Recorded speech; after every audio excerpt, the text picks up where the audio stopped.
আসসালামু আলাইকুম দর্শক, কেমন আছেন আপনারা? আশা করি সবাই ভালো আছেন, সুস্থ আছেন। দর্শক, এখন রমজান মাস চলছে, সিয়াম সাধনার মাস। অসংখ্য পেশেন্ট আসছেন আমাদের কাছে দূর দূরান্ত থেকে এই সময়টাতে তারা চিকিৎসা নিয়ে সুস্থ হওয়ার জন্য। আমার পাশে যাকে দেখছেন সুদূর সেই টাঙ্গাইল জেলা থেকে আমাদের কাছে এসেছেন চিকিৎসার উদ্দেশ্যে। খুবই অল্প বয়স, ইয়াং একজন মানুষ, স্টুডেন্ট। মূলত এসেছেন আমাদের কাছে এভিএন এই রোগটা নিয়ে। যেখানে গিয়েছেন শুনেছেন অপারেশনবিহীন চিকিৎসা কোথায় আছে। অনেক খোঁজ করার পর একটা সময় জানতে পারেন এই ডিপিআরসিতে হয় এই চিকিৎসা, এবং সরাসরি চলে আসেন। আসার পরে কি হয়েছে আসুন ওনার মুখ থেকে আমরা শুনবো। তার আগে একটু ওনার পরিচয়টা জেনে নিই আমরা। আসসালামু আলাইকুম। ওয়ালাইকুম আসসালাম। আপনার নাম এবং পরিচয়টা যদি বলেন। আমার নাম মোহাম্মদ রবিন, বাসা টাঙ্গাইল জেলায় কাঠাইল থানা। আচ্ছা, আমরা জানি পেশাগতভাবে স্টুডেন্ট, কি পড়াশোনা করছেন? Honours first year. Honours first ইয়ারে, খুবই অল্প বয়স। আমার দর্শকদের জন্য যদি একটু প্রথম থেকে খুলে বলতেন যে কি হয়েছিল, সবার প্রথমে কি বুঝতে পেরেছিলেন বা কী ধরনের সমস্যা হয়েছিল? আমি প্রথমে হলো পুলিশের মাঠে গেছিলাম টাঙ্গাইল, কতদিন আগে? তাও 1.5 বছরের উপরে। আচ্ছা। তখন মানে দৌড়াদৌড়ি করতাম, দৌড়াদৌড়ি করার পর একদিন বাসায় হুট করে ব্যথা শুরু হয়। আচ্ছা, কোমরে? হ্যাঁ, কোমর থেকে পরে এই পর্যন্ত ব্যথা শুরু হয়, পুরো হুম, পা পর্যন্ত ব্যথা হয়। হুম হুম হুম। পরে ভাবলাম হয়তো এমনি ব্যথা করতেছে। ফেলতে গিয়ে বা কোনো একটা কারণে হুম, রক টান খেয়েছে, কিছু একটা হয়েছে। তার জন্য পরে আমাদের এলাকায় হুম হুম ডাক্তার আছে, সরকারি ডাক্তার, হুম হুম হসপিটালে ডাক্তার দেখাইলাম। পরে তিনি কিছু ওষুধ লিখে দিল। হুম হুম। পরে ওষুধ 1 মাস যাবৎ খাইলাম। খাওয়ার পরে মানে ব্যথাটা পরে আরও দ্বিগুণ হলো, আচ্ছা, ওষুধ খাওয়ার পরে দেখলেন ব্যথাটা আরো যত দিন যাচ্ছে আরো খারাপের দিকে যাচ্ছে। খারাপের দিকে যাচ্ছে। আচ্ছা, তারপরে তারপর দুশ্চিন্তা বাড়তে থাকলো দুশ্চিন্তা করতে থাকলো। যে কি পরে হলো। পরে জেলায় বড় ডাক্তার দেখাইলাম। হুম হুম পরে তিনি বলল যে মানে এমআরআই করতে, এক্সরে করতে। পরে এমআরআই করলাম। হুম। এমআরআই এর পরে দেখা গেল যে রোগ ধরা পড়লো, এভিএন হয়েছে।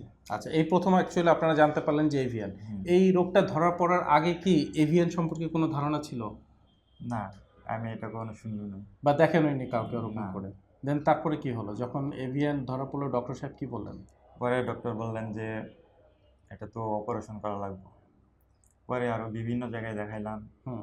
অনেক জায়গায় দেখালাম। পরে তারা বলল যে অপারেশন ছাড়া কোনো চিকিৎসা নাই। ঠিক ওই সময়টায় মানসিক অবস্থা কি ছিল? তখন রাতে ঘুমাইতে পারতাম না, খালি শুধু চিন্তা। হুম। ফ্যামিলি চিন্তা করতো, নিজেও চিন্তা করতাম, এরকম অবস্থা ছিল। মানে এত অল্প বয়স, এই বয়সে যদি এত বড় একটা সার্জারি করতে হয়, যেই সার্জারিটা সিউরিটিও নাই যে আসলে সুস্থ হব কি হব না, ভালো হব কি হব না। একটা জায়গা হচ্ছে সারা জীবন পড়ে আছে, আর একটা জায়গা হচ্ছে যে আমি কি পঙ্গু হয়ে বেঁচে থাকবো কি না বা কি হবে, এই যে একটা দুশ্চিন্তা। তখন কি করলেন? তখন মানে বাসা থেকে অনেক চিন্তা করলো, অনেক অনেক জায়গায় দেখাইলাম, তারা সবাই বললো যে অপারেশন করা লাগবে। পরে একদম হতাশ অবস্থা। হ্যাঁ, পরে একদিন রাত্রে ফোন চালাইতেছিলাম। পরে এটা সম্পর্কে জানার জন্য আমি ইউটিউবে সার্চ দিলাম। হুম হুম পরে প্রথমে কয়েকটা ভিডিও আসলো, দেখলাম। পরে শফিউল্লাহ স্যারের ভিডিও আসলো। পরে সবগুলা ভিডিও আমি ধীরে ধীরে দেখলাম। এভিএনের রোগ কেমনে কি সমাধান করা যায়, কি চিকিৎসা দেওয়া যায়, এগুলা দেখার পর পরে ভাবলাম স্যারকে একবার দেখাই। অনেক লোক সুস্থ হয়েছে, আমার স্যারকে একবার দেখানো উচিত। হুম পরে বাড়িতে বললাম, বাড়িতে বললো যে এগুলা দেখে লাভ নাই, অপারেশন করাই লাগবো। হুম হুম। সবাই বলছে মানে যখন। তারা একরকম ডিটারমাইন হয়ে গেছে যে অপারেশনই শেষ পরিণতি। হ্যাঁ, লাস্ট পর্যায়ে বলছে যে অপারেশন করা লাগবো। পরে আমি বললাম যে আমি আগে অপারেশন করব না, আগে আমি একবার চেষ্টা একবার করে দেখি। একবার হলেও স্যারকে দেখাবো। পরে আব্বুকে নিয়ে আসলাম, স্যারকে দেখাইলাম। স্যার পরে প্রথমে ওষুধ দিল, 1 মাস খেয়ে দেখো, পরে এসে দেখা করো। পরে 1 মাস এসে দেখা করলাম। পরে এসে দেখা হয়ে পরে স্যার বললো যে এতদিন ভর্তি থাকো, সুস্থ হয়ে যাও। আলহামদুলিল্লাহ, এতদিন ভর্তি থেকে অনেকটাই সুস্থ। এই যে কিছুক্ষণ আগে আপনি আমার সাথে সিঁড়ি দিয়ে ওঠানামা করলেন, আমরা ফ্লোরগুলোতে হাঁটলাম, এবং আপনি হচ্ছেন যে স্ট্যাটিক সাইকেল চালাচ্ছেন। কিছুদিন আগ পর্যন্ত কি এই জিনিসগুলো আপনার জন্য সহজ ছিল? না, না, না। হাঁটতে গেলে পা ভারী লাগতো, অনেক কষ্ট হইতো। সাইকেল চালাইতে গেলেও সমস্যা হইতো।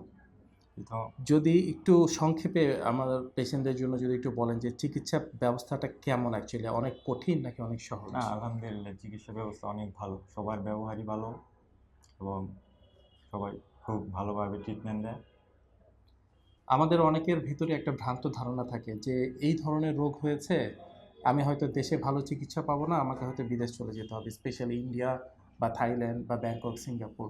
আপনার কি মনে হয় যে আদৌ আসলে কি যাওয়ার দরকার আছে? না, না, না। এই শফিউল্লাহ প্রধান স্যারের কাছে আসলে এটা ট্রিটমেন্ট ভালোভাবে পাওয়া যাবে।